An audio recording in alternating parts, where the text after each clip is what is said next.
Amina, amina. Amina, ya Rabbi, amina. Amina.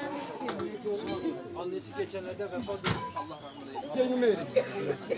Aba msema pata msiki Zeynep Meri. Bakole kugwaira.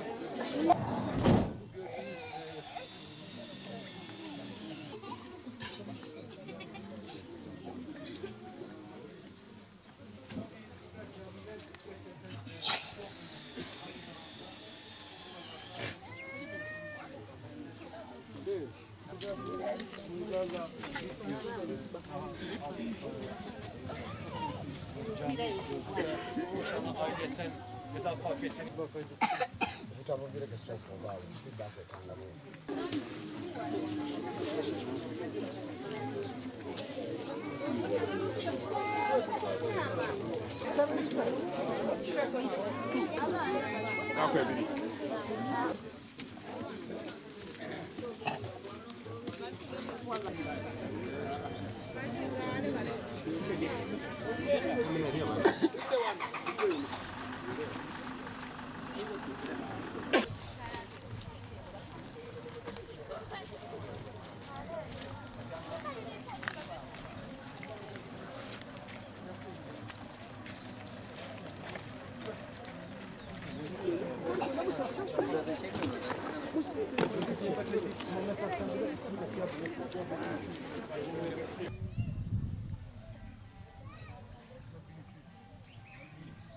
Avrupa Yetimeli olarak şu anda Bolu bölgesindeyiz. Burada mağdur ailelere inşallah gıda paketleri vereceğiz. Gördüğünüz gibi bayanlar var, yaşlılar var, mağdur aileler var. Ve inşallah hayırseverlerimizin bize gönderdiği, bizleri köprü kıldığı bu hayır işinde biz de onları vekaleten inşallah bu ailelerimize verip bu ihtiyaçlarını gidereceğiz. Tüm hayırseverlerimizden Allah razı olsun. Kendilerine teşekkür ediyoruz. Şimdi mağduriyet ve mağdur insanlar hiçbir zaman sevinçlerini kendi şahıslarına gelen yardımlar için sevinçlerini belki dile getirmezler. Çünkü biz bunları bizi karşılarken, bizi kucaklarken, bize sarılırken biz o manzarayı gördük. Ve bu bize sarılmalar bizim şahsımıza değildir.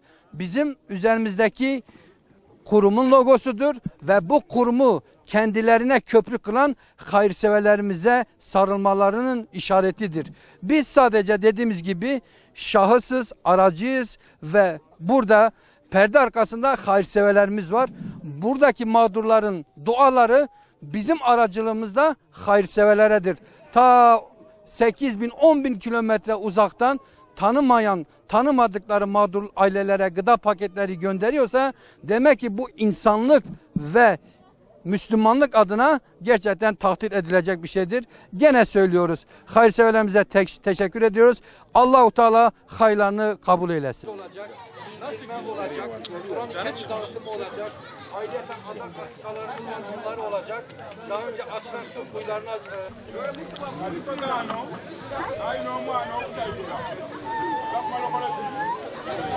bitirecek?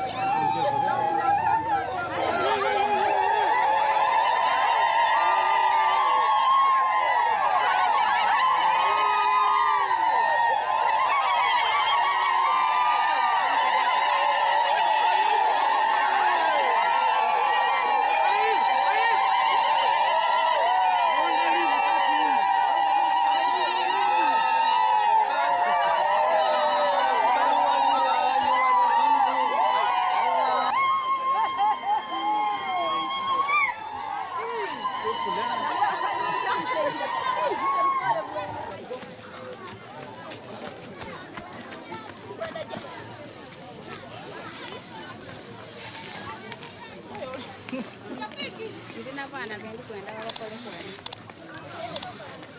pas l'étoile.